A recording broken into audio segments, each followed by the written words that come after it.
राजा दशरथ के पास सुमंत्र जी गए, उनको उठाकर सहारा देकर बैठाया, कहे कि राम जी आ गए हैं कौशल्या जी से अनुमति लेके। अयम सपुरुष व्याघ्रो द्वारि तिष्ठति ते सुतः सत्वाम पश्यतु भद्रम ते राम सत्य पराक्रम। हे महाराज, आपका कल्याण हो। सत्य पराक्रमी श्री रामचंद्र जी आपके पुत्र जो हैं वो दरवाजे तक आ गए हैं, उठिए। सीता सहित दो सीय सहित दो नय तनय निहारी। सीय सहित, यहाँ समेत लिखे हैं, यहाँ सहित लिखे हैं। सीय समेत दो तनय निहारी व्याकुल भय भूमि पति भारी। केवल राम जी बन जाएंगे ऐसी संभावना बन रही थी, लेकिन राजा दशरथ के लिए एक और झटका हो गया कि सीता जी भी जा रही हैं, लक्ष्मण जी भी जा रहे हैं। बहुत ज़्यादा व्याकुल हो गए। सीय सहित सुत सुभग दो देख देख अकुलाय। बारह बार स्नेह बस रावुले उरलाय। प्रेम पूर्वक अपने पुत्रों का पुत्रवधू का आलिंगन करके राजा दशरथ खूब रोने लगे। एवं स राजा व्यसनाभिपन्नस्तापे न दुखे न च पीड्यमान। आलिंग्य पुत्रम सुविनष्ट संज्ञो भूमिंगतो नैव विचष्ट किंचित। अपनी बेटी को विदा करने में राजा जनक को वैसा ही कष्ट हो रहा होगा। राजा दशरथ अनुभव करते हैं, जैसे राजा दशरथ जनक जी पुत्री को गले लगा के रो रहे थे, वैसे राजा दशरथ भी सीता जी को गले लगाकर रोने लगे कि कैसे तुमको जाने दे बेटी। अच्छा, राजा जनक तो हमारे भरोसे छोड़ दिए थे कि चलो महल में रहेगी, सब सुविधा रहेगी, हर बेटी ससुराल जाती है, एक प्राकृतिक बात है, लेकिन मैं वह निर्दयी दशरथ जो जनक जी के विश्वास को तोड़कर तुम्हें जंगल भेज रहा हूँ। रुक जाओ, तुम मत जाओ, हमारे प्राण का ख्याल करके तुम रुक जाओ। कुछ बोल नहीं पा रहे हैं, केवल व्यथित हो गए हैं। तब रघुवीर जी विदा मांगते हैं कि अब पिताजी, अब ये सब हर्ष विषाद का समय नहीं है, आप प्रेम पूर्वक आशीर्वाद दीजिए, हम लोग जाएंगे। इसमें अगर प्रमाद कीजिएगा, आलस कीजिएगा तो संसार में आपकी बदनामी होगी ना, अपकीर्ति होगी। अथ रामो मुहूर्तस्य लब्ध संज्ञम महीपतिम वाच प्रांजलिर बाष्पशोकार्णव परिप्लुतम। आपृच्छे त्वां महाराज सर्वेषामीश्वरोऽसिनः प्रस्थितं दण्डकारण्ये पश्यत्तं कुशलेन माम्। अनुजानीहि सर्वान् शोकमुत्सृज्य मानद लक्ष्मणं मां च सीतां च प्रजापतिरिवात्मजाम्। सुन स्नेह बस उठे नर नाहा बैठा रे रघुपति गहि बाह। हम सभी तीनों लोगों को दंडकारण्य जाने के लिए अनुमति दीजिए, आप राजा हैं, आपके आदेश से हम कुशल पूर्वक जाएंगे। ऐसा जब भगवान ने कहा तो राजा दशरथ व्यग्रता युक्त प्रतीक्षमाणम व्यग्र मनुज्ञाम जगतीपते उवाच राजा संप्रेक्ष्य वनवासाय राघवम। भगवान बड़े धैर्य और बड़े शांति के साथ ऐसा कह रहे हैं। राजा दशरथ बैठे हैं, भगवान का हाथ पकड़कर बैठे, फिर बैठाए भगवान को, बैठो बैठो। सुनहु तात तुम कह मुनि कहि राम चराचर नायक अहि। श्रोतात वदन्ति त्वां मुनयो ब्रह्मदर्शिनः रामश्चराचराणां च नायकोऽस्त्यवधाधिप। हमें तो ऋषि महर्षियों ने ये बताया था कि चर और अचर, जड़ और चेतन समस्त प्राणियों के अधिपति तुम ही हो, अयोध्या की गद्दी पर नहीं। तुम तो ब्रह्मांड की गद्दी पर बैठते हो, तुम तो जगन्नाथ हो, विश्वनाथ हो, जगत प्रभु हो, और तुम वही परमात्मा हो जो हर प्राणी के हृदय में रहता है, शुभाशुभ कर्म फल प्रदान करता है। तो जिसका जो कर्म है उसको फल प्राप्त होता है, ऐसा ही वेद का अनुशासन है। तो और करे अपराध को और पाव फल भोग अति विचित्र भगवंत गति को जग जाने जो। इस पर एक नीति काव्य कहते हैं। नीति काव्य शास्त्र प्रमाण नहीं होते, लेकिन विषय को थोड़ा अच्छे तरीके से साहित्यिक भाव से प्रस्तुत करने के लिए कहे जाते हैं। जैसे एक नीति वाक्य में कहा कि अति रूपा धृता सीता अति गर्वेण रावण अति दानाद बलि राजा अति सर्वत्र वर्जयेत।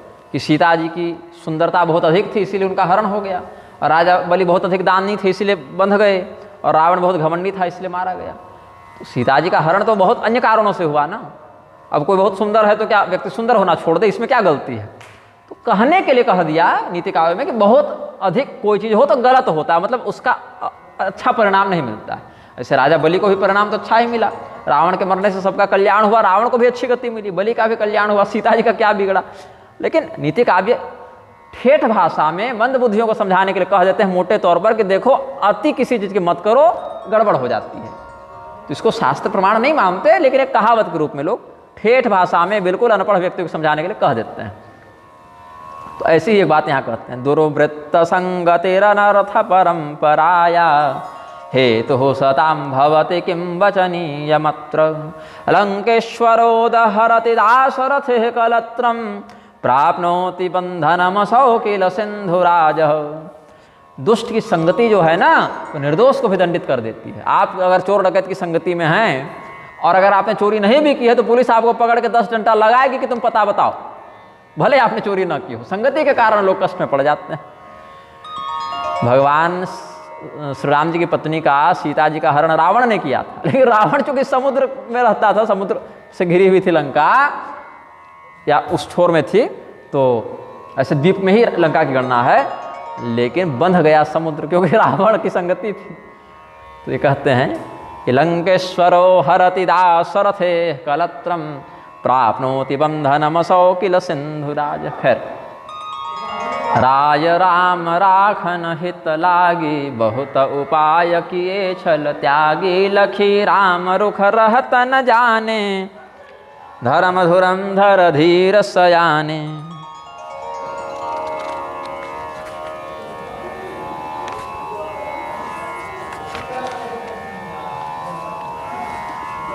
राजा दशरथ का स्वभाव वर्णित करते हैं कि श्री रामचंद्र जी को रखने के लिए राजा दशरथ ने बहुत से उपाय किए, छल का प्रयोग नहीं किया, केवल बहुत उपाय किए, छल त्यागी, छल का त्याग करके, और बाकी समस्त उपाय उन्होंने कहे।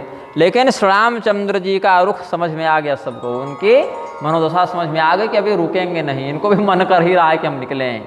तो वंचनाया तो लब्धा में ताम तम निस्तर तुम इच्छसी अनयावृत्ति साधिन्या कैकय्या हि प्रचोदितः न चैतदाश्चर्यतमं यत्तं ज्येष्ठ सुतो मम अपानृत कथम पुत्र पितरम कर्तुमिच्छसि।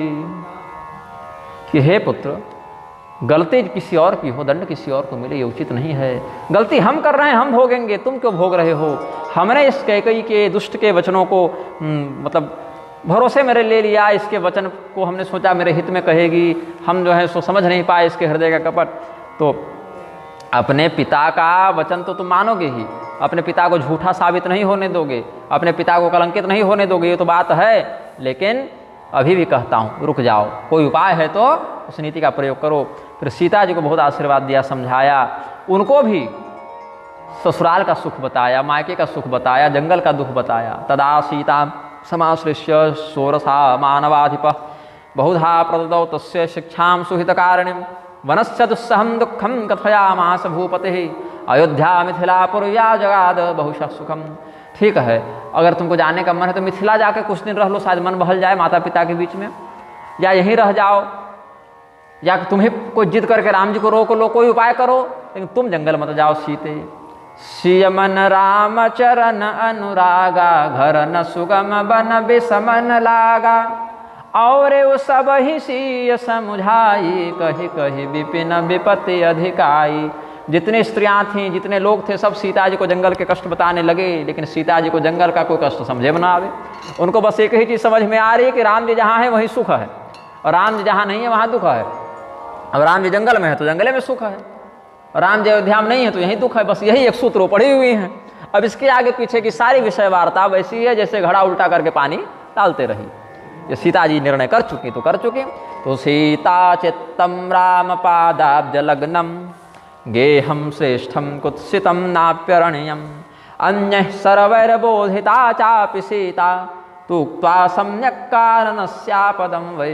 जंगल के कष्टों को बताकर सीता जी को मतलब डराया गया कि जंगल जाओगे ये होगा वो होगा, लेकिन कोई लाभ नहीं हुआ। सुमंत्र जी की पत्नी बता रही हैं, गुरु जी की पत्नी अरुंधति बता रही हैं, और बड़े बुजुर्ग महिला बता रहे हैं, लेकिन कुछ नहीं। और ये कह रहे तुमको वनवास कौन दिया है? तुमको तो किसी ने वनवास नहीं दिया है ना। तो तुम्हारे गुरु जी जो कह रहे हैं, ससुर जो कह रहे हैं, सास जो कह रहे हैं, उसको तो मानो। सस्नेहम मृदु भारत्या मंत्री पत्नियों गुरुस्त्रिय वदंते काननम दत्तम न ते केनापि सुंदरी स्वसुरौ च गुरुश्चापि यद वदंति कुस्व तत्तुम कहतौ न दीन्ह बनवासु करहु जो कहि ससुर गुर सासु सिख शीतलहित मधुर मृदु सुनिशीत न सुहानि शरद चंद चंदिनी लगत जनु चकई यकुलानी। सीता जी को इतना सुंदर सुंदर सब उपदेश दे रहे हैं और सीता जी को वो चंद्रमा की ज्योत्सना के समान शीतल उपदेश ताप युक्त लग रहा है, चक्रवाकी के समान तड़प रहे हैं। शीतलाम हित संपन्ना मधुराम कोमलाम तथा शिक्षा माँ कर्ण्य सुखिता सीता नैव बभूवसा शरदः सोमपूर्णाया चंद्रिका दुखिताम यथा चक्रवाकिम करोत्येव संलग्ना पृथ्वीपते। अब सीता जी क्या उत्तर दें, सबके सामने 100 लोग समझा रहे हैं, घर की बड़ी बहू हैं तो क्या मुंह खोल के सबको जवाब देते रहे, तो चुपचाप नीचे झुक कर बोल रही हैं। तब तक कई जी तमक के उठी, बोले क्या तमाशा लगा रखे हो, अभी तक जंगल नहीं गए हो, प्रातःकाल ही निकल जाना था, 9 बज गया है, 10 बज गया है, 11 बज गया है, कर रहे हैं कई जी, क्या दिक्कत है, बोलो ये सब छोड़ो, ये सब आभूषण इत्यादि परित्याग करो, वलकल है कि नहीं, हम ला के दें क्या। दौड़ कर गई, वलकल वस्त्र लाकर स्वयं कई देती, अथ चीराणी कई स्वयं आहृत्य राघव। वाल्मीकि जी कहते हैं प्रस्थानम श्रद्धाना सत्रया मास राघव, जल्दी जाओ, अब यहाँ रुक कर क्या राजा दशरथ को और पीड़ा दोगे, भाई तुम जाओगे तब तो इनको शांति मिलेगी कि भाई वचन मेरा पूरा हुआ। खड़े हैं पिताजी के सामने, जब तक खड़ा रहेंगे वैसे ही रोते रहेंगे, स्वास्थ्य बिगड़ रहा है अलग, रात भर से सोए नहीं है, खाए नहीं हैं, पिता से प्रेम करेंगे ऐसे बालक, जाओ निकलो, वचन पूरा हुआ। ऐसा डांट कर कह के जी ने कहा, सब लोग धिक्कारने लगे कि चुप कराओ को, इसको कहीं मारपीट न हो जाए, इसके चक्कर में दंगा हो जाएगा। ऐसी भाषा में भाई एक तो इतना बड़ा अत्याचार कर रही है, फिर भी इसको लज्जा नहीं आ रही है, पश्चाताप नहीं आ रहा, और स्वयं अपने हाथों से वलकल वस्त्र लाकर देती है। तो नृपहि प्राण प्रिय तुम रघुबीराशील स्नेह न छाड़हि भीरा सुकृत सुजसु पर लोक न साव तुम ही जान बन कहि न काऊ। अपने मुंह से थोड़े कहेंगे कि जंगल जाओ, राजा दशरथ क्या सोच रहे हो तुम, अपने मुंह से कहेंगे जंगल जाओ, ये तो कहेंगे ही कि रुक जाओ, तो क्या रुक जाओगे तुम, पिता को नरक भेजोगे वचन भंग करवा के। राज्य प्राण प्रियो से तम रघुवीर मनोहर ताम त्यक्तुम न निपह शक्त सुशील स्नेह कारणात् सुकृतम सुयश्चापि परलोकमथापि वा नश्यंत वक्तुम वा शक्तो न गंतुम विपिनम निपह। इसीलिए तुमको जब मन बन गया है जंगल जाने का तो जाओ, फिर जल्दी जाओ, क्योंकि ये राजा लज्जित हैं, कुछ बोल नहीं पा रहे हैं, इसीलिए जल्दी जाओ। जब कई ने ऐसा कहा तो राजा दशरथ को और 2-4 बाणों के प्रहार का दर्द होने लगा, कम से कम यही बहाने राम जी सामने तो थे। तव त्वहं क्षमं मन्ये नोत्सुकस्य विलम्बनं राम तस्मादितः शीघ्रं वनं तं गन्तुमर्हसि व्रीडान्वितः स्वयं यच्च नृपस्तां नाभिभाषते नैतत्किंचिन् नरश्रेष्ठ मन्युरेशोपनीयताम्। अब क्रोध मत दिलाओ, जल्दी जाओ। तो राजा दशरथ सुनकर क्रोधित भी हो रहे हैं कई के वचनों से, और कुछ कह भी नहीं पा रहे हैं। लोग मूर्छित होने लगे ये कठोर वचन सुनकर, लेकिन समझ में नहीं आ रहा है किसी को कि हम लोग क्या करें। तुरंत राम जी ने वस्त्र बदले, सीता जी लक्ष्मण जी सब मुनिवेश में आ गए। सीता जी वलकल वस्त्र पहनना जानती नहीं थी, राम जी ने अपने हाथों से उनको वलकल वस्त्र पहनने की विधि बताई है। ये देखकर सब लोग बेहोश होने लगे। हाय हाय, स्वयं अपने हाथों से राम जी वलकल वस्त्र धारण करने सिखा रहे हैं सीता जी को, देखो ऐसे पहना जाता है, ऐसे गांठ मारते हैं, ऐसे लपेटते हैं, ऐसे करते हैं। कभी जीवन में वलकल का अभ्यास थोड़ी रहा है। तो सचीरे पुरुष व्याघ्र कैकेय्याः प्रतिगृह्यते सूक्ष्म वस्त्रमवक्षिप्य मुनि वस्त्राणि वस्त्रज। महीन महीन रेशमी बहुमूल्य वस्त्रों का परित्याग करके मुनियों को धारण करने योग्य छाल इत्यादि से बने वस्त्रों को, अजिन मृगचर्म है और वृक्ष की छाल है, ये सबसे बने वस्त्रों को धारण करते हैं। जननीं जनकंचापि नमस्कृत्य पुनः पुनः सीता लक्ष्मण रामश्च जगाम विपिनम घनम। सीता जी लक्ष्मण जी के साथ राम जी अपने माता पिता को प्रणाम करके निकले हैं। राम तुरत मुनि बेश बनाई चले जनक जननी शिरुनाई। सजीवन साज समाज सब बनिता बंधु समेत बंदे विप्र गुरु चरण प्रभु चले कर सब ही अचेत। भगवान जब निकल रहे हैं सबको प्रणाम करते हुए, सबको दान दक्षिणा देते हुए, ऐसे एक ब्राह्मण का स्मरण आता है। बहुत बूढ़े ब्राह्मण थे, वाल्मीकि जी वर्णन करते हैं। राम जी सब दान दक्षिणा दिए सबको ना, तो कोई बूढ़े ब्राह्मण आए थे, उनका नाम थोड़ा विस्मरण हो रहा है हमको, वाल्मीकि रामायण में उनकी कथा है। तो उनकी पत्नी कही कि राम जी सबको दान दक्षिणा दे ही रहे हैं, फिर पता नहीं भरत जी कैसे राजा होंगे नहीं होंगे, मतलब राम जी के रहते कुछ गरीबी हमारे मिट जाए। ऐसे भरत जी अच्छे ही राजा होंगे, लेकिन फिर भी जब राम जी दे रहे हैं तो ले लिया जाए। तो राम जी सब कुछ दान कर चुके थे, अब जाने ही वाले थे बस। तो ब्राह्मण आए, बोले महाराज हमको भी कुछ मिले। तो बोले क्या चाहते हैं आप? बोले कुछ गाय मिल जाती, घर में गाय नहीं है, कुछ दूध दही हमारे घर हो जाए। बोले हाँ हाँ, कितनी गाय चाहिए आपको? कुछ बोल नहीं पाए निश्चित संख्या। राम जी बोले अच्छा। राम जी थोड़े हंसी मजाक के मन में आ गए, उस तो जंगल जा रहे हैं लेकिन हंसी मजाक छूट नहीं रहा है प्रभु का। देखिए बहुत बूढ़े ब्राह्मण हैं एकदम, मतलब आपसे भी आधे होंगे मैं कह दूं तो बोले कि ये आपकी जो लाठी है बूढ़े महात्मा जी, इसको आप कितनी दूर फेंक सकते हैं? जितनी दूर फेंकेंगे ना उतनी दूर की सारे गाय बैल आपके हो जाएंगे। अब ये बूढ़े महाराज जो घुमा के फेंके, इनके पीछे इनकी तपस्या का बल लगा दिया। राम जी वो जाके सरजू पार गिरे उतने दूर के जितने गाय बैल थे सब दे दिए, हजारों लाखों की संख्या में। बोले जाइए, वो जमींदार हो गए रातों रात। तो निकसी वशिष्ठ द्वार भेठाढ़े, देखे लोग बिरह दव डाढ़े। माता पिता से अनुमति ले चुके हैं, गुरु जी से भी अनुमति लेके निकलेंगे।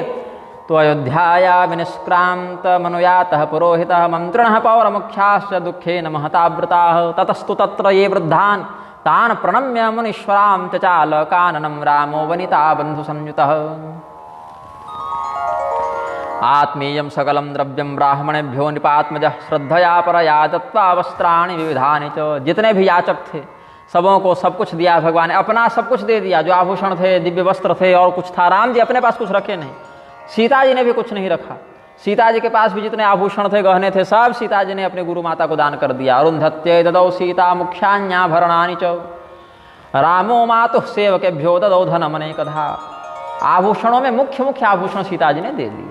अब सौभाग्यवती स्त्री तो पूरा श्रृंगार तो नहीं उतारेंगी ना, इसीलिए कुछ आभूषण रखे मुख्य मुख्य श्रृंगार के, सौभाग्यवर्धक आभूषण, और बाकी अतिरिक्त जितने मुख्य आभूषण थे वो सब दे दिया। वही कुछ आभूषण बाद में सीता जी जब रावण ले जा रहा था तो भूमि में गिरा दिए हैं ऋषमुख पर, तो वानरों ने वो पोटली बना के राम जी को फिर बाद में दी थी। तो 12 बार जोरी जुग पानी, कहत राम समसन मृदुबानी। सोई सब भांति मोर हितकारी, जिहते रहि भुवाल सुखारी। न समतंपेद था चासौ वनवासम गते मयि, महाराजस्तथा कार्य मम प्रिय चिकीर्षया। कि देखो भाइयों, अब हम तो जा रहे हैं, अब तो 14 वर्ष के बाद ही मिलना होगा, तो हमारे पिता को कोई कुछ भला बुरा मत कहना, और महाराज को धैर्य बंधाते रहना, और महाराज के विपरीत जाकर कोई कार्य मत करना। हमारे पिता बहुत दुखी हैं, बहुत कष्ट में हैं। ऐसी ही बात उनसे करना जिससे उनको अच्छा लगे, कोई उनको उलाहना मत देना। जो हमारे पिता को सुखी रहेगा उससे बड़ा मेरा कोई मित्र नहीं होगा। मातु सकल मोरे बिरह, जेहि न हो हे दुख दीन। सोई उपाव तुम करे हो सब, पूरा जन परम प्रवीण। और आप लोग अयोध्यावासी तो सब बढ़िया होशियार हैं, पढ़े लिखे हैं, बुद्धिमान हैं। आप लोग तो कुछ गलत व्यवहार करेंगे भी नहीं। हमारी माताएं भी बड़ी दुख में हैं, तो उन सबों का भी आप लोग ध्यान रखिएगा। इसलिए हम प्रार्थना करते हैं कि हमारे जाने से कहीं हमारी माता मर न जावे, पिता प्राण न त्याग देवें। उनको धैर्य बंधाते रहिएगा, उनको अच्छी अच्छी कथा पुराण सुनाकर, पुराने महापुरुषों का चरित्र सुनाकर धैर्य बंधाने कहिएगा। 14 वर्ष किसी प्रकार निकाल लीजिएगा, फिर तो हम आ ही जाएंगे। तो इमाम महेन्द्रोपमजात गरधिनीं, तथा विधातुं जननीं मार्हसे। यथा वनस्थे मयि शोककर्षिता, न जीवितं न्यस्य यमक्षयं व्रजेत्। ऐसा नहीं हो कि हम माता पिता को जीवित देखकर जा रहे हैं और बाद में हमको पता चले कि ये हमारे वियोग में मर गए। भगवान इतना सतर्क करके गए हैं। लेकिन जब दशरथ जी को श्रवण कुमार वाला शाप लगा हुआ था तो वो तो फलित होना ही था ना। तो इस प्रकार से सबको समझा के, गणपति पूजन करके, गौरी पूजन करके, महादेव जी का पूजन करके और गुरु पूजन करके भगवान सबको प्रणाम करके चले हैं। संबुद्ध एवं प्रजा रामो गुरुपाद सरोरुहम, ननाम शिरसा हृष्टः सर्वाः सौजन्यभूषितः। श्रीगणेशस्य दुर्गायाः शंकरस्य च वंदनां, कृत्वा शुभाशिषः प्राप्य चचाल रघुनायकः। अब जब सीता जी जंगल जा रही थी, मतलब जैसे जैसे इनका कदम वन की ओर बढ़ रहा है, राम जी का जैसे जैसे कदम जंगल की ओर बढ़ रहा है, लंका में उत्पात होने शुरू हो गए। भगवान निकल गए हैं, लंका विजय करके ही तो लौटेंगे ना। अब तो इस यात्रा का अंत कहाँ होगा? इस यात्रा का अंत तो लंका में होगा। तो लंका में जो है सो हड़कंप मच गया, और देवता हर्ष और विषाद दोनों से युक्त हुए। हर्ष इस बात का कि चलो अब रावण की आयु ज़्यादा दिन बची नहीं है, और विषाद है कि हम लोग के चक्कर में भगवान को कितना बड़ा त्याग करना पड़ा, कितने लोगों का हृदय रोया है आज। तो दुख भी है भगवान के परिजनों के दुख में। देवता मतलब खुश तो हैं लेकिन खुशी व्यक्त नहीं कर पा रहे हैं कि भाई ऐसी खुशी भी किस बात की खुशी जो सबको रुलाकर खुशी मिले। तो राम जी जब चल रहे हैं जंगल की ओर, सीता जी जब चल रही हैं, तो अयोध्या नगरी में शोक का बाहुल्य हो गया, लंका में अपशगुन का बाहुल्य हो गया, और स्वर्ग में हर्ष और शोक दोनों हो गया। यथा यथा राघव राजधानीं विहाय सीता विपुनोत्सुका भू तथा तथा जायत यातु कामा लंकां विना राक्षस राज लक्ष्मी। तब तक भगवान जब चले, मूर्छा टूटी राजा दशरथ की। सुमंत्र जी को बुलाकर कहा कि चले गए क्या, चले गए क्या? बोले हाँ महाराज, बस अभी भी निकले हैं, बस महाराज, बस दरवाजे से निकले हैं, बस गुरु जी से मिले, कुछ दान दक्षिणा कर रहे थे, 100-200 कदम गए होंगे। भीड़ है ना बहुत, रास्ता पूरा रोक के लोग रखे हैं, तो जाते नहीं बन रहा है उतना, नहीं रुक सकते। तो महाराज अब इसमें हम क्या कहें, अब हमारे नियंत्रण में कुछ होता तो हम कहते, अब तो सब आप जान ही रहे हैं। तो संज्ञाम तो प्रतिलभ्य मुहूर्तात् समहीपति नेत्राभ्यामश्रुपूर्णाभ्याम सुमंत्र मिदमब्रवीत। राजा दशरथ बोले चलो ठीक है, ऐसा करो, पैदल जा रहे हैं क्या? हाँ, रथ निकालो, रथ पर बैठा लो उनको, और उनके साथ जाओ, तुम साथ में जाओ, जंगल में थोड़ा सा घुमा फिरा कर ले आना, और जंगल के दुखों को जब वो देखेंगे तो शायद थोड़ा कुछ मन बदले, और कम से कम अगर वो नहीं भी आ पाए ना, क्योंकि मेरा राम तो बड़ा धैर्यवान है, पहले भी जंगल में रहने का अभ्यास है राम लक्ष्मण को। विश्वामित्र जी की कुटिया में, हो सकता है किसी ऋषि महर्षि के यहाँ कुटिया में रह जावे, गुरु जी की सेवा में रह जावे, अच्छी बात है, लेकिन सीता जी को कम से कम वापस ले आना, जंगल का भय दिखा के, देखिए जंगल में क्या क्या कष्ट होता है, ये सब 2-4 दिन में दिखा के घुमा के ले आना। सुठे सुकुमार कुमार दो जनक सुता सुकुमार रथ चढ़ाई दिखराई बना फिर वो गए दिन चारी जाओ नहीं फिर धीर दो भाई सत्य संध दृढ़ बत रघुराई तो तुम विनय करे हो कर जोरी फेरी प्रभु मिथिलेश किशोरी। और जिस समय सीता जी को जंगल में डर लगे, मच्छर ज़्यादा काटे, बाघ भालू की आवाज़ आने लगे और वो डरने लगे, तभी बताना। इसीलिए कह रहे थे ना, चलिए घर चलिए, राम जी भी अनुमति दे देंगे और ससुर का तो आदेश ही, तो हो सकता है उनका मन बदल जावे। तो धीरो दो भ्रातरो चेन्नो निवृत्तौ भवतां कुतः अटल प्रणधारी च सत्य संधो रघुत्तमः तत्त्वं कृतांजलिर्भूत्वा विनयं कुरु यत्नतः मिथिलेश सुतां तात भवनं याति सुंदरी। राम जी को भी कहना कि प्रभु कम से कम सीता जी को वापस कर दीजिए, अयोध्या में ही रहे वो, इसके लिए रथ निकालो और उनके साथ साथ उनको रथ में बैठा कर ले चलो। दिव्यम दिव्यर्हयर्युक्तम सुमंत्रम रथमानय रथमारोह्य गच्छम तो वनम वनचर प्रियाः यदा सीता भवेद् भीतारण्यं दृष्टा भयानकं प्राप्य चावसरं वाक्यं कथनीयं ममाद्भुतं श्वश्रुश्च श्वश्रुः पुत्री संदेशं चोक्तवास्तव दुःखं भवति चात्यं तं वने तस्मात् गृहं व्रज पेतो गृह कबहु ससुरारे रहे हो जहाँ रुचि हो ये तुम्हारी एह विधि करे हो पाय कदम्बा फिर तो हो ये प्राण अवलंबा। ठीक है, अयोध्या में रहने का मन नहीं करेगा तो कभी कभी मिथिला में जाकर पिताजी के पास रहना, कुछ मन वहाँ लग जाएगा, फिर वहाँ मन नहीं लगेगा तो यहाँ रह लेना, तो आ जाकर रह लेना मायके में ससुराल में। लेकिन तुम रहोगी कहीं भी, दोनों में से कहीं भी रहोगी तो हमारे प्राण टिक जाएंगे। हमको इतना भरोसा है कि राम के विरह को हम इतना झेल जाएंगे कि मरे नहीं। कष्ट तो तब भी रहेगा लेकिन कम से कम प्राण धारण कर लेंगे किसी प्रकार से तुम्हारा मुख देखकर। लेकिन अगर तुम भी नहीं आओगी तब तो मेरा जीवित रहना संभव नहीं है। कदापि च पितुर्गे हे ससुरस्य गृहे तथा भवत्या खलु वस्तव्यं रुचिपूर्वकमेव हि इत्थं च विविधोपायाः कर्तव्या भवता ध्रुवं निवृत्ता चेत् भवेत् सीता मम प्राणावलंबनम्। लेकिन ये देखो, नाहि तमोर मरण परिणामा कछु न बसाई भये विधि बामा अस कहे मुरुछि परामहि रावु राम लखन सिय आनि दिखाओ। मेरे प्राण प्यारे राम को लेकर आओ, लक्ष्मण को वापस बुलाओ, सीता को लाओ, मैं देखना चाहता हूँ। हे ईश्वर, हमने कौन सा महान पातक कर लिया था, कौन सा ऐसा पाप किया जो मेरा नहीं टल पाया, जिसके कारण हमको ये वियोग हो रहा है। ऐसा कहते हुए राजा दशरथ फिर मूर्छित हो गए। अशोभनम यो हमिहाद्य राघवम दिदृक्षमाणो न लभेश लक्ष्मणम इतीव राजा विलपन महायशः पपात तोरणम शयने समूर्छितः बायरजाय सुनाय सिरु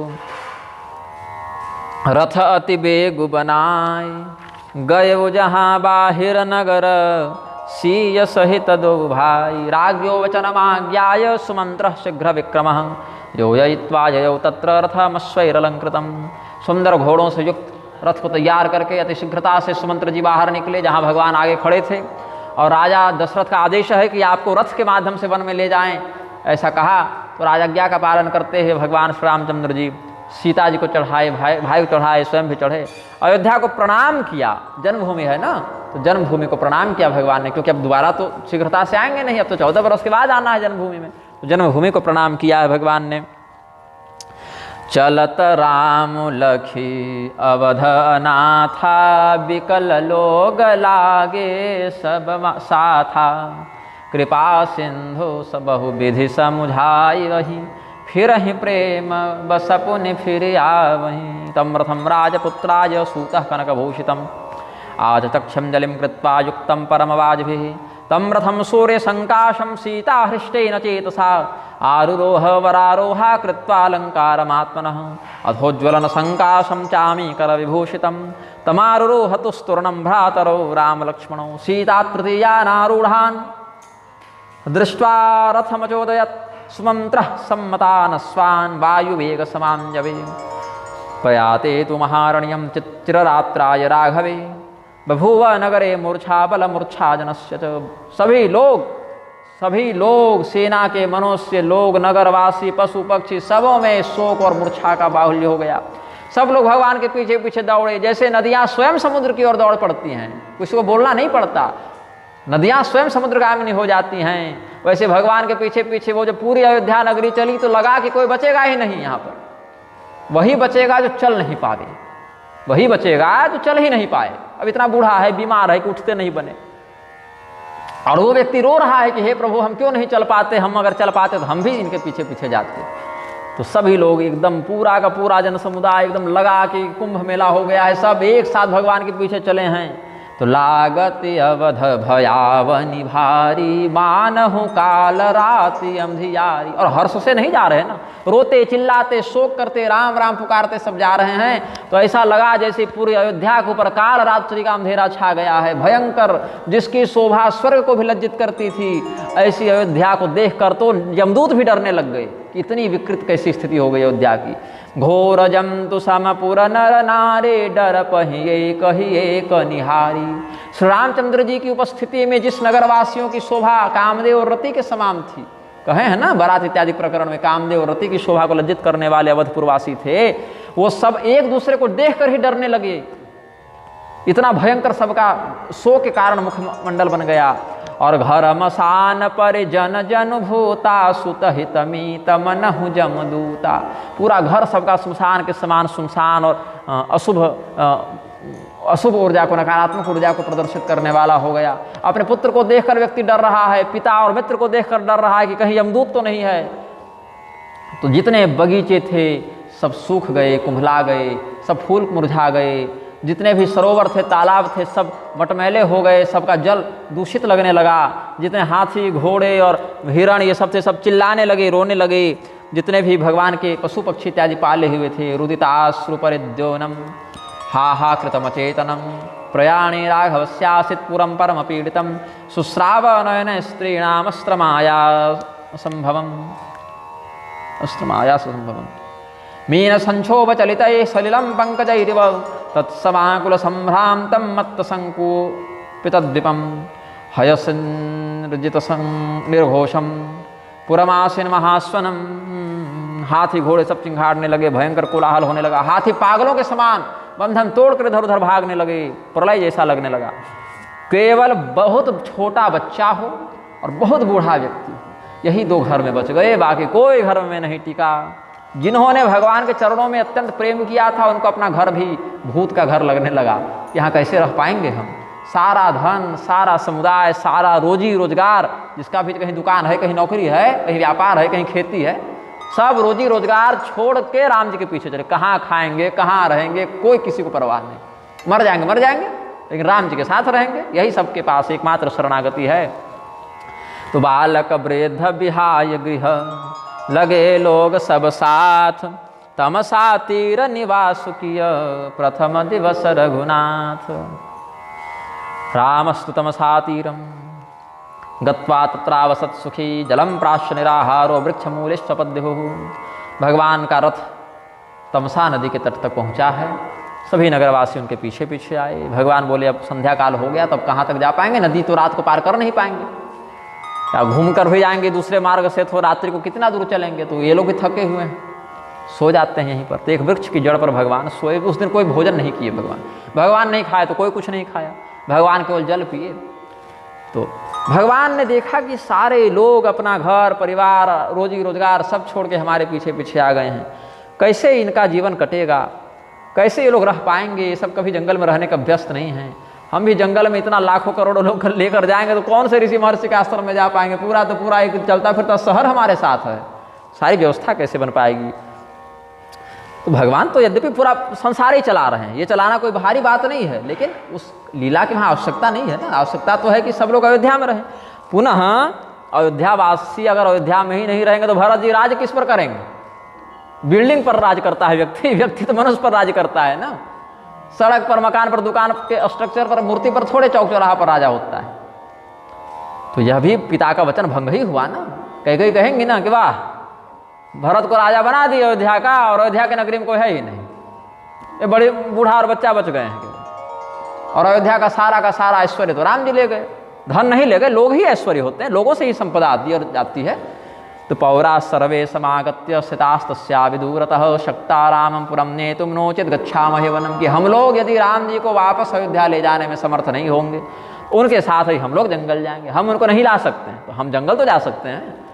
तो इति निश्चयमाज्ञाय तेषां रामोऽति विस्मितः नाहं गच्छामि नगरमेतैव क्लेशभागिनः भविष्यन्ति इति निश्चित्य सुमन्त्रमिदमब्रवीत् इदानीमेव गच्छामः सुमन्त्र रथमानय। भगवान बोले सुमंत्र जी को कि देखो सुमंत्र, नगर तो हम जाएंगे नहीं, और ये नगरवासी हमको छोड़ेंगे नहीं। अब इनको लिए दिए, हम कहाँ जाएं। तो एक थोड़ा सा कुछ कहने में बुरा तो लगेगा, लेकिन करना यही पड़ेगा कि अब इनको छोड़ के निकलना पड़ेगा। अब कोई उपाय नहीं है यहाँ पर। थोड़ा 2 मिनट का कष्ट सबको होगा, लेकिन यही उपाय है। सुमंत्र जी बोले प्रभु हम तो आपके सेवक हैं, आप जैसा कहें, अब आपका आदेश है, तो आप बोलिए करना क्या है। बोले अभी निकलना पड़ेगा। बोले लेकिन प्रभु रथ चलेगा और घोड़े चलेंगे तो फिर सबको पता चलेगा। बोले कि घोड़ों को टहलाने के बहाने और रथ को टहलाने के बहाने थोड़ा दूर ले जाइए, कुछ दूर पर जाकर चढ़ेंगे, और चक्कों का निशान ऐसा बना कर जाइएगा कि कोई स्पष्ट पता न चल गया। अब जैसे रथ चलता हुआ ये लोग देखेंगे, सुनेंगे घोड़ों की आवाज़, रथ के पहिए के निशान, तो जगेंगे तो हमको यहीं देखेंगे, तो उनको लगेगा कि रथ किनारे लगाने जा रहे होंगे, घोड़े इत्यादि को बांधने जा रहे होंगे। कुछ दूर जाएंगे, फिर हम लोग इधर से आगे से चढ़ के निकल जाएंगे। तो ठीक है। इत्याज्ञप्तः सुमंत्रोऽपि रथं वाहैरयोजयत् आरुह्य राम सीता च लक्ष्मणोऽपि ययुर्द्रुतम् अयोध्याभिमुखं गत्वा किंचित दूरम ततो ययुः। पहले तो रथ को अयोध्या की ओर ले गए ताकि लोगों को लगा कि अयोध्या वापस गए हैं राम जी, तो राम जी के पीछे पीछे वापस चलना है, और उसके बाद घुमाकर दूसरी दिशा की ओर ले गए। तो राम लखन सिय जान चढ़ी शंभु चरण सिर नाई सचिव चलाए वो तुरत रथो इत उत खोज दुराई। अब सब लोग भूखे प्यासे थके थे, पता चला नहीं कि राम जी किधर गए, कब गए, कितने बजे निकले। सुबह को उठा होगा, देखा कि राम जी है नहीं, रथ नहीं है, राम जी नहीं है, कोई नहीं, सुमंत्र भी नहीं है। बोले लोग गए कहाँ। तो रथ कर खोज कतहु नहीं पावहीं राम राम कहि चहु दिशि धावहीं। रथ के पहियों के निशानों को देखकर भी स्पष्ट पता नहीं चल पा रहा है कि अगर गए तो गए कहाँ। कुछ लगता है अयोध्या की ओर गए हैं, फिर कुछ का लगता है इधर गए हैं, फिर कुछ को लगता है कि अगल बगल घूमे हैं, गए कहाँ ये।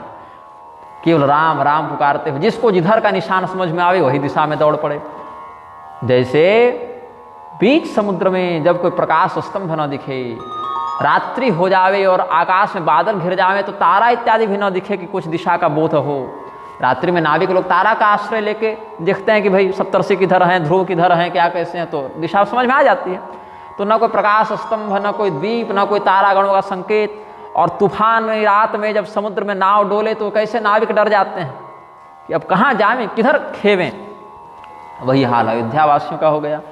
कुछ लोग अपने आप को धिक्कार रहे हैं और मछलियों की सराहना कर रहे हैं कि निंदहि आप सराहहि मीना धिग जीवन रघुबीर बिहीना जौ पे प्रिय वियोग विधि कीन्हा तौ का समरन नमा गए दीन्हा। हमसे तो अच्छी मछलियां हैं जिन्होंने पानी से सच्चा प्रेम किया, जल से विहीन होकर मछली मर जाती है, लेकिन धिक्कार है हमें कि श्री राम जी से वियोग होकर गया और हम अभी तक जीवित हैं।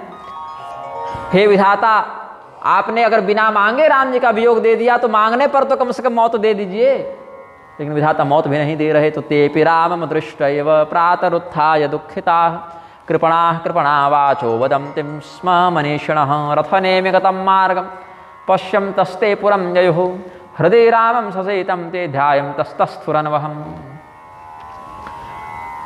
क्या करते, विकल्प कुछ था नहीं, तो वापस लौटना था। तो भगवान श्री सीता रामचंद्र जी का, लक्ष्मण जी का स्मरण करते हुए, उनके विरह में रोते हुए, राम राम का जाप करते हुए सभी अयोध्यावासी वापस नगर की ओर लौटे। और भगवान श्री रामचंद्र जी पहुँचे श्रृंगवीरपुर। सीता सचिव सहित दो भाई श्रृंगवीरपुर पहुँचे जाई। वहाँ गंगा जी उनको दिखी, तो गंगा जी को दंडवत प्रणाम किया। रथ से उतर कर राम जी ने प्रणाम किया, लक्ष्मण जी ने प्रणाम किया, सीता जी ने प्रणाम किया। सुमंत्रोपि रथम शीघ्रम नोदयामास सादरम स्फीतां जनपदान् पश्यन् रामः सीता समन्वितः गंगातीरं समागच्छत् श्रृंगवीरा विदूरतः गंगां दृष्ट्वा नमस्कृत्य स्नात्वा सानन्दमानसः। गंग सकल मुद मंगल मूला सब सुख करनि हरनि सब सूला कहि कहि कोटिक कथा प्रसंगा राम बिलोकत गंग तरंगा। राम जी गंगा जी को प्रणाम करते हैं, सीता जी को, लक्ष्मण जी को गंगा जी का महात्म्य बताते हैं कि कैसे वामन अवतार हुआ। तो भगवान की सब लीला है, सब तो आपस में जान रहे हैं कि कैसे हुआ, क्या हुआ, कैसे भगवान वामन के चरणों के नख से ब्रह्मांड कटाह विदीर्ण हुआ। वहाँ से गंगा जी का जल, एक कारणों का जल अंदर आया, वही गंगा जी बनी, वही ब्रह्मा जी के कमंडलों में आई। फिर सगर मुनि के 60,000 पुत्रों को कपिल देव ने भस्म किया था, उनका उद्धार करने के लिए भगीरथ जी गंगा लेकर आए। तो नहीं आ पा रही थी गंगा जी, कहीं कि हम पृथ्वी में जाएंगे तो सीधे विदीर्ण करके पाताल चले जाएंगे, हमारे वेग को कोई धारण कर पावे तो बात करो। फिर शिव जी की तपस्या की है भगीरथ मुनि, शिव जी अपनी जटा खोलकर बोले कि हम गंगा को धारण करेंगे। फिर शिव जी के मस्तक पर होते हुए फिर गंगा जी की एक धारा पृथ्वी पर आई। तो भगीरथ जी शंखनाद करते थे और वही शंख की ध्वनि के पीछे पीछे चलती थी गंगा जी। तो उधर से जहनु मुनि थे, जहनु मुनि भी शंखनाद कर दिए दूर से, तो गंगा जी की धारा बदल गई और जहनु मुनि के आश्रम को डुबा कर ले गई। तो गंगा जी को पूरा ही पी गए जहनु मुनि अपने तपोबल से। फिर जंघा फाड़ कर उनको निकाला। भगीरथ बोले महाराज क्या ये कर दिए आप, हम इतने परिश्रम से पीढ़ियों की तपस्या बटोर के गंगा जी को प्रसन्न किया, आप पी गए। बोले रे तो गड़बड़ होगी, तो मूत्र त्याग करते तो पवित्र हो जाती गंगा ना, इसलिए मूत्र त्याग नहीं किया, जंघा को फाड़ कर निकाला। तो वही जाह्नवी हो गया उनका नाम, जहनु की पुत्री बन गई गंगा जी। जहनु से उत्पन्न हुई तो बेटी हो गई, तो जाह्नवी नाम पड़ गया। फिर वही गंगा सागर तक गंगा की भारतवर्षगत स्थिति बनी। वहीं कपिलाश्रम में सगर जी के 60,000 पुत्रों के जो भस्मावशेष थे उसी को आप्लावित किए हैं। तो गंगा जी का यह महात्म्य बताया। तो तत्र त्रिपथगां दिव्यां शीततोयाम शैवलां ददर्श राघवो गंगां रम्यां ऋषिनिषेवितां आश्रमैरविदूरस्थैः श्रीमद्भिः समलङ्कृतां कालिप्सरोभिर्हृष्टाभिः सेवितां भोधृतां शिवां सचिवहि अनुजहि प्रेयहि सुनाये विबुध नदी महिमायधिकाये भंजनु कीन पंथ श्रम गयौ सोचे जल पेयत मुदित मन भयवु सोमिरत जाहि मिटय श्रम भारु तेहि समय लौकिक व्यवहारु शुद्ध सच्चिदानंदमय कंद भानुकुल केतु चरित करत नर अनुहरत संस्कृति सागर सेतु। भगवान श्री रामचंद्र जी स्वयं सच्चिदानंद परमात्मा हैं, स्वयं सूर्यवंश की पताका हैं, जिनके चरित्र का आश्रय लेकर व्यक्ति संसार से पार हो जाता है। इसलिए भगवान इस प्रकार का कथानक प्रस्तुत करते हैं। गंगा जी का क्या महत्व है, तीर्थ का क्या महत्व है, ये भगवान नहीं बताएंगे तो हम लोग जानेंगे कैसे। इसलिए हम प्राणियों को शिक्षा देने के लिए श्री रामचंद्र जी सर्वज्ञ होने के बाद भी लक्ष्मण जी सीता जी को ये सब बताते हैं। जिन परमात्मा का नाम जपने मात्र से व्यक्ति का मोक्ष हो जाता है, वो परमात्मा किसी और माध्यम से मोक्ष प्राप्त करें, तीर्थादि के महात्म्य को प्रकाशित करते हुए मोक्ष मार्ग का उपदेश करें, ये तो उनकी लीला है ना। राम रामेति ये नित्यम जपन्ति मनुजा भुवे तेषां मृत्यु भयादीनि न भवन्ति कदाचन का पुनस्तस्य रामस्य दुःख शंका महात्मनः राम नाम्नैव मुक्तिः स्यात् कलौ नाम्येन केनचित् माया मानुषरूपेण विडम्बयति लोककृत।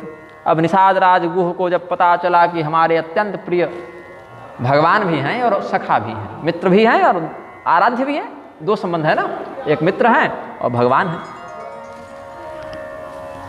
ततो गुहो जनय श्रुत्वा रामागम महोत्सवं सखायं स्वामिनं द्रष्टुं हर्षात्तोरणं समापतत्। फलानि मधुपुष्पादि गृहीत्वा भक्तिसंयुतः रामस्याग्रे विनिक्षिप्य दण्डवत् प्राप तद्भुवि। गुहमुत्थाप्य तं तूर्णं राघवः परिशस्वजे। निषाद राज गुह जो हैं फल मूल भेंट सब लेकर आए, भगवान के चरणों में धर दिया। सेवक भी हैं भगवान की और मित्र भी हैं ये भगवान की। तो अपने स्वामी और भगवान दोनों को आया हुआ देखकर, मित्र को आया हुआ देखकर आए, प्रणाम किया तो राम जी ने गले से लगा लिया। नाथ कुशल पद पंकज देखे भयउ भाग भाजन जन लेखे। एक सैयद रहीम करके हुए भक्त, अब्दुल रहीम खान खाना भी कहते हैं, रहीम के बड़े दोहे प्रसिद्ध हैं। संत चित्त हुए थे। अब आगे पीछे की बात तो मैं नहीं जानता क्या सच्चाई है क्या जनश्रुति है, लेकिन कोई श्लोक हमको रहीम के नाम से प्राप्त हुआ था। रहीम ने कहा था, संस्कृत का श्लोक तो मुझे याद नहीं आ रहा, उसका भाव ये था, वो संस्कृत में लिखे थे श्लोक, लेकिन भाव उसका ये था कि हे प्रभु हमने सुना है कि आपने पत्थर को तारा। अहिल्या जी पत्थर थी, पत्थर रूप में, तो पत्थर को तारा आपने, और आपने चांडाल को भी तारा। निषाद राज अंत्यज ही हैं, मतलब चांडालवत ही माने गए निषादों की गणना, तो आपने उनको भी तारा। और हमने सुना है कि गजेंद्र इत्यादि पशु को भी आपने तारा। तो प्रभु आपकी भक्ति के मामले में हम तो जड़ हैं, पत्थर हैं, भक्ति हमारे अंदर कुछ है नहीं, पत्थर भी हो गए हम। और पूजा पाठ आपकी कुछ जानू नहीं, तो जैसे एक जानवर है जिसको पूजा पाठ कुछ नहीं आता वैसे हम हैं, तो पशु भी हम हो गए। और प्रभु मुसलमान हैं तो चांडाले तो हुए कह दिए एक प्रकार से। तो जब तीनों प्रकार के लोगों का आपने उद्धार किया और तीनों प्रकार के अवगुण हमारे अंदर हैं, तो क्या हमारा उद्धार नहीं करेंगे? ये बहुत सुंदर भाव रहीम का हमने पढ़ा था कहीं।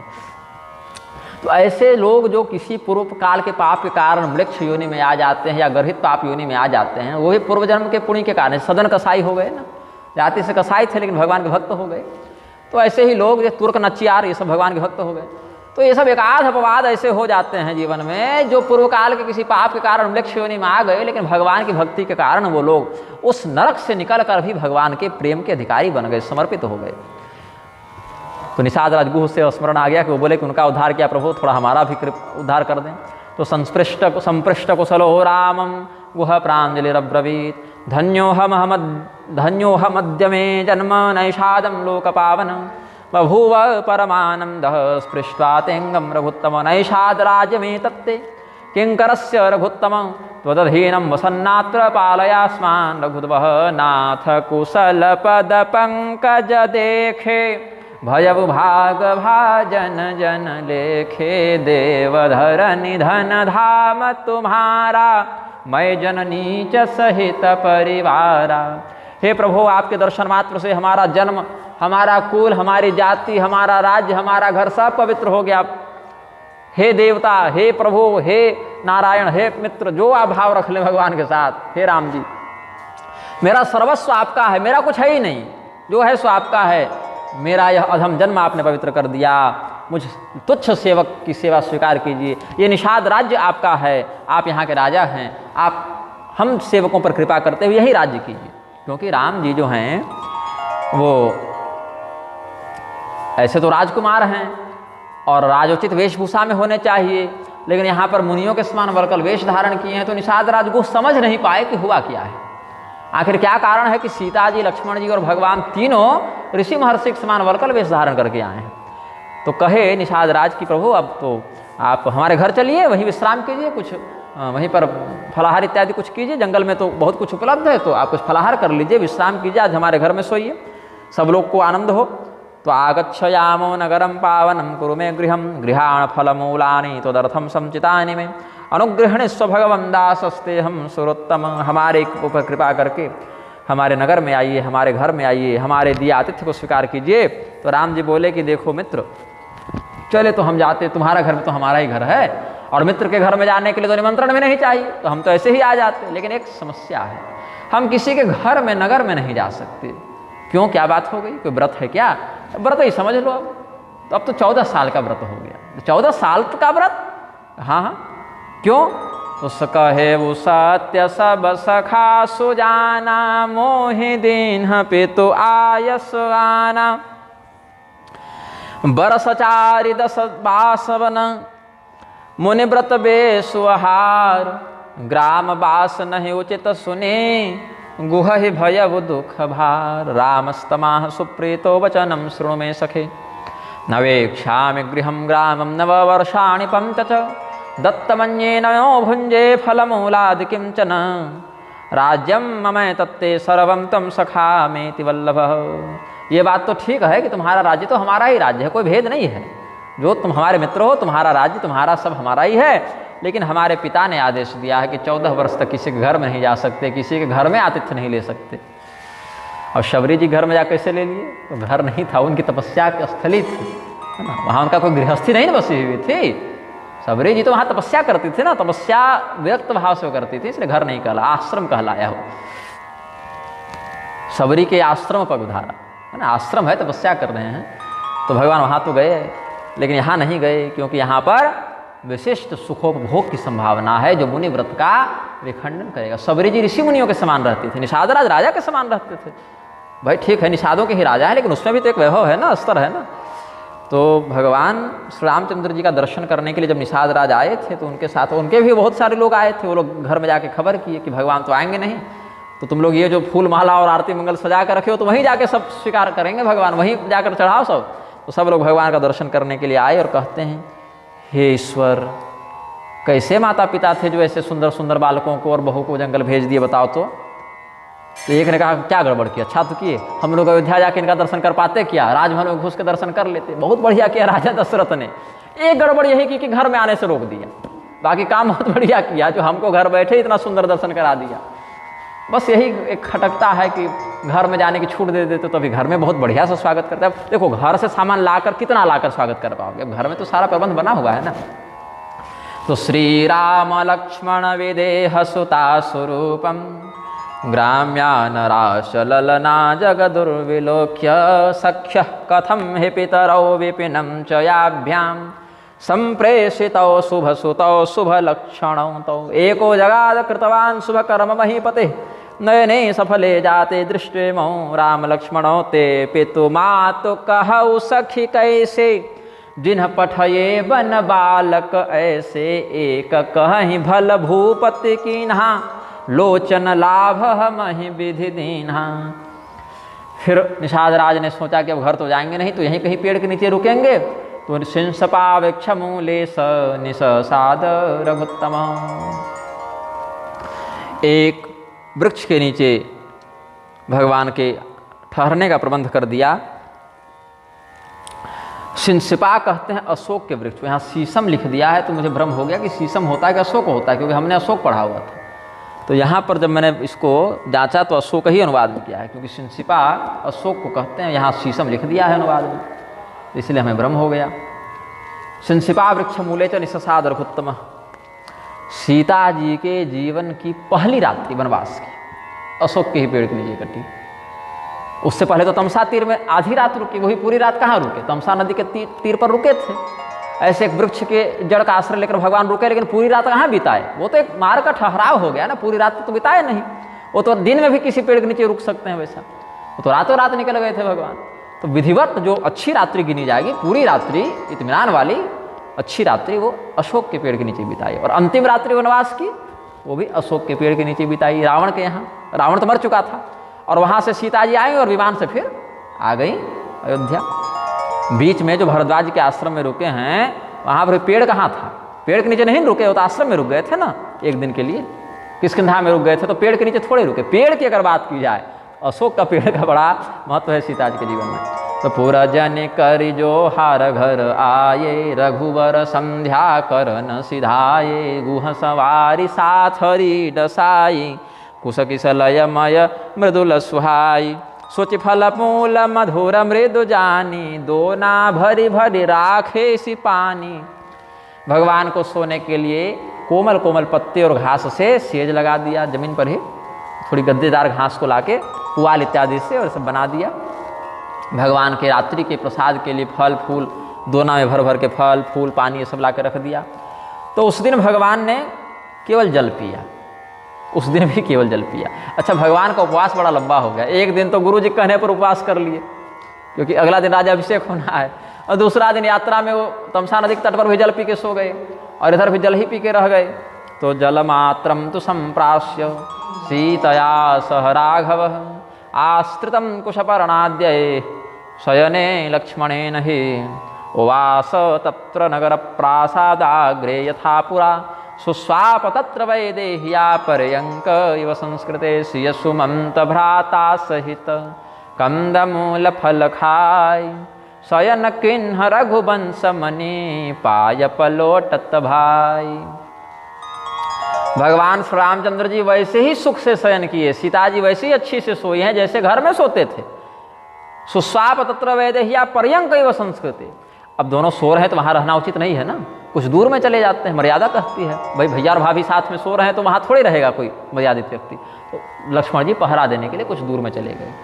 निषाद राजगुह भी उनके साथ जाकर बैठ गए कि भैया रात्रि अकेले क्यों जगिएगा, हम भी पहरेदारी देंगे आपके साथ ही। तो पूछे हुआ क्या था घर में।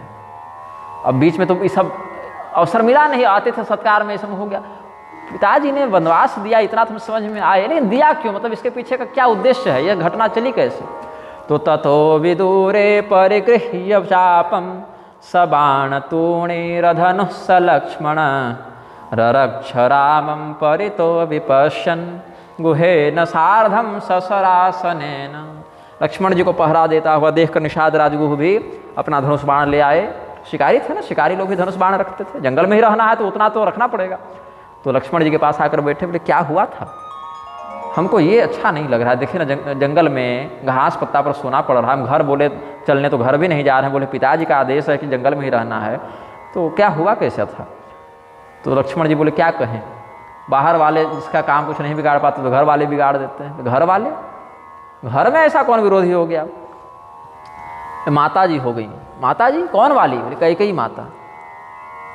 सिय रघुबीर की कानन जोगु कर्म प्रधान सत्य कह लोगु।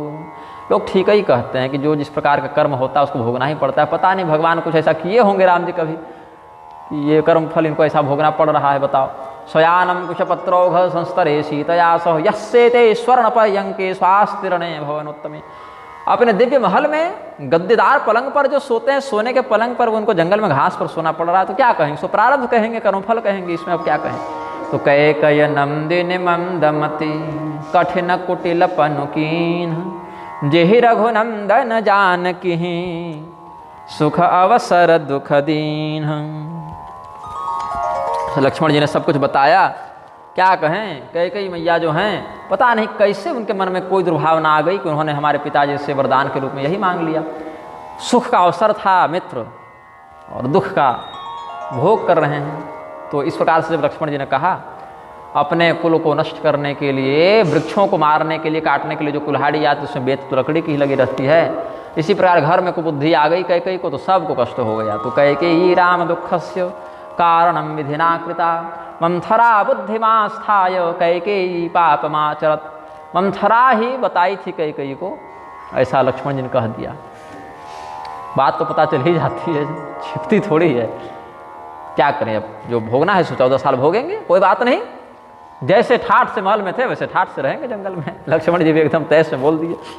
तो श्रुत्वा लक्ष्मण प्राह सखे शृणु वचो मम कः कस्य हेतुर्दुःखस्य कश्च हेतुः सुखस्य वा स्वपूर्वार्जित कर्मैव कारणम सुख दुःखयोः। लक्ष्मण जी भी देखे कि निषाद राजगुह बड़े दुखी हैं, कैकेयी जी को बहुत सुना रहे हैं। तो बोले कैकेयी जी को भी क्या कहें, छोड़ो, जो हुआ सो हुआ। तुम्हारे गाली देने से कैकेयी जी की बुद्धि सुधर तो नहीं जाएगी, वचन पलट तो नहीं जाएगा। तो कैकेयी जी की जब निंदा कुछ करने लगे निषाद राजगुह, निंदा करने के लिए नहीं, काम ही ऐसा था कि कोई भी तो कहेगा ना गलत है वह है, ऐसा नहीं होना चाहिए। तो वही कह रहे थे निषाद राजगुह। लक्ष्मण जी बोले अब छोड़ो वो सब बातें, यहाँ भी क्या उन सब की चर्चा करनी, अब जो होना था सो तो हो गया। कोई किसी को सुख दुख नहीं देता है मित्र, हम सब देख लिए, जिसके भाग्य में जो होता है अपने से सब सुख दुख आ जाता है। हमको थोड़ी वनवास मिला था, लेकिन भैया का सेवा लाभ लेना है हमको, भैया की सेवा करनी थम आए। तो क्या कहोगे, दुख कहोगे कि सुख कहोगे। अब जंगल में है तो कहोगे दुखी है, भैया की सेवा का सुख मिल रहा है तो सुखी भी है। तो सुख दुख तो नजरिए का खेल है। राम जी को देखो ना, सुख से ही तो सो रहे हैं। हालांकि हम लोग को कष्ट हो रहा है, लेकिन उनको अपने स्तर पर तो कष्ट नहीं ही है। उनकी उपस्थिति कारण सीता जी को भी कष्ट नहीं है। तो सुख और दुख क्या है ना, वो मन का विकार है, मन का भ्रम है। जिस स्थान को किसी को दुखी अनुभव होता है उसी स्थान पर दूसरा सुखी अनुभव करता है। तो सुखस्य दुःखस्य न कोऽपि दाता परो ददातीति कुबुद्धिरेषा अहं करोमीति वृथाभिमानः स्वकर्म सूत्र ग्रथितो हि लोकः। सभी संसार के लोग अपने अपने इसमें क्रम में बंधे हुए हैं, कर्म फल में बंधे हुए हैं। यही लक्ष्मण जी समझाएं। लक्ष्मण गीता भी इसको कहते हैं, बहुत संक्षेप में निषाद राज को ज्ञान दिया है। जिस प्रकार से शत्रु प्राप्त होते हैं, मित्र प्राप्त होते हैं, सुख आते हैं, दुख आते हैं, वैसे राज्य और जंगल ये सभी प्राप्त हुआ है। सोहरेन मित्रार्युदासीन द्वेष्य मध्यस्थ बांधवा स्वयमेवाचरन् कर्म तथा तत्र विभाव्यते सुखम वा यदि वा दुःखम स्वकर्म वसगो नरः यदि यथागतम तत्तद भुक्त्वा स्वस्थमना भवेत्। कोई मित्र है, कोई बहुत निकट मित्र है, कोई अरी है, शत्रु है, कोई उदासीन है, कोई मध्यस्थ है, कोई ऐसे ही दूर का रिश्तेदार है। अलग अलग प्रकार के फल को यही लोग आकर देते हैं। तो ये लोग सुख दुख नहीं देते, अभी तो हम ही अपने कर्म फल से इनको ऐसे ऐसे घटनाओं में प्रेरित करते हैं कि सुख और दुख का घटना चक्र हो जाता है। तो जिस समय जैसा अवसर आता है उसको भोगना चाहिए। सपने हो या भिखारी नृप रंक नाकपति हो जागे लाभन हानि कछो जितिमि प्रपंच जिय जो। अब देखो, सपने में अगर किसी को कोई दुख हो जावे तो जगने पर दुख भी नहीं रहता, और किसी को सुख हो जावे तो जगने पर वो सुख भी नहीं रहता। अब कोई गरीब है, सपने में देख लिया कि हम देवराज इंद्र हैं, और कोई राजा है, सपने में देख लिया कि हम भिखारी हो गए, उससे क्या फ़र्क है? सपना जब तक है तब तक सुख है, तब तक दुख है। ऐसे ही एक बार आंखें खुल जावे कर्म प्रारब्ध की दृष्टि से तो कोई सुख दुख नहीं है। मित्र सब एक ही है। इसीलिए अब तुम क्रोध मत करो माता कैकेयी पर, अब जो होना था सो हो गया। अब इस पर हम लोग क्या बहस करें? अलम हर्ष विषादाभ्याम शुभाशुभ फलोदये विधात्रा विहितम यत्तदलंघ्यम तदलंघ्यम सुरासुरे। जो विधाता ने लिख दिया उसका अतिक्रमण तो देवता असुर भी नहीं कर सकते, तो मनुष्य रूप में हम लोग क्या करें? न भूमिरापो न च वह्निरस्ति न चानिलो मेस्ति न चाम्बरं च एवं वेदित्वा परमात्मरूपं गुहाशयं निष्कलमद्वितीयम्। कैवल्योपनिषद का वचन बताते हैं यहाँ पर। पृथ्वी, जल, अग्नि, वायु, आकाश वहाँ तक नहीं पहुँच सकती, और न परमात्मा इन चीज़ों से बने हुए हैं। अभी तो पंचभूतों से अतीत जो परमात्मा हैं, जो अत्यंत गुप्त हैं, कलातीत हैं, अद्वितीय हैं। दो चार परमात्मा नहीं होते, परमात्मा एक है। हाँ, उनकी अनुभूति अलग अलग रूपों में हो जाती है, लेकिन तत्व एक है।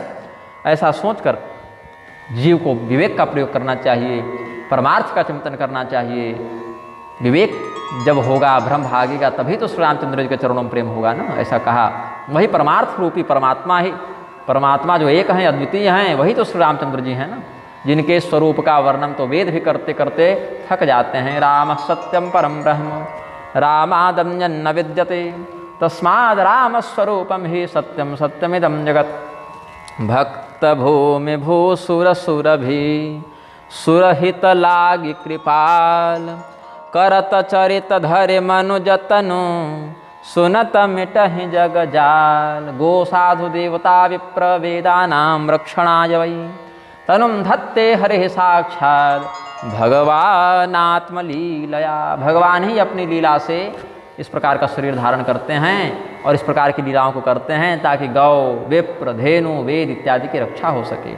इस प्रकार से हमने तुमको अपने हृदय का बात बताया, इसीलिए तुम सिया राम जी के चरणों का ध्यान करो। ये सब छोड़ दो, किसको राज्य मिला, किसको जंगल मिला, ये तो कर्म प्रारब्ध का खेल है। कितना उत्तम विवेक लक्ष्मण जी ने प्रस्तुत किया है। केवल ऐसा नहीं कि तुनक मिजाजी थे लक्ष्मण जी, कि मार दो काट दो, बहुत धैर्यवान थे लक्ष्मण जी। अब भगवान नाम संकीर्तन करें, क्योंकि निषाद राजगुह को भी यही कहा गया है।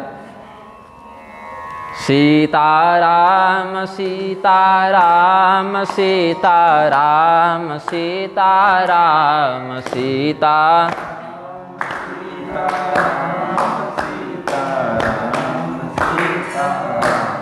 राधे श्याम राधे श्याम राधे श्याम राधे श्याम राधे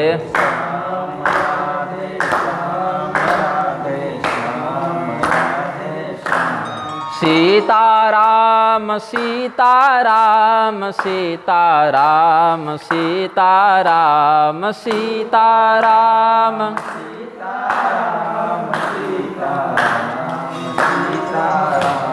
राधे श्याम राधे श्याम राधे श्याम राधे श्याम राधे श्याम